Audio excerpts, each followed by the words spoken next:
હાથી વિક્રમભાઈ કાવી છે આવો રાગ રાગ કરતા હો અમે તો ભલામણા કલાકાર ના કહેવાય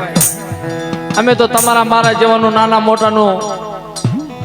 ગાધેલું સાંભળવી અને આ દેવીના કાલાવાલા કરવી બાપા હો અમે કલાકાર ના કહેવાય મધુભુવા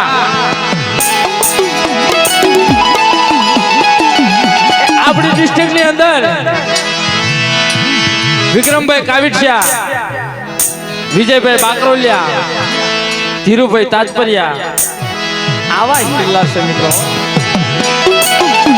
બોલા કોણે કહેવતમાં કીધું છે ને કે રાધેલું હોય તો અમે ખાવી એમનું ગાયેલું હોય તો અમે બે કાલાવાલા કરવી બાપ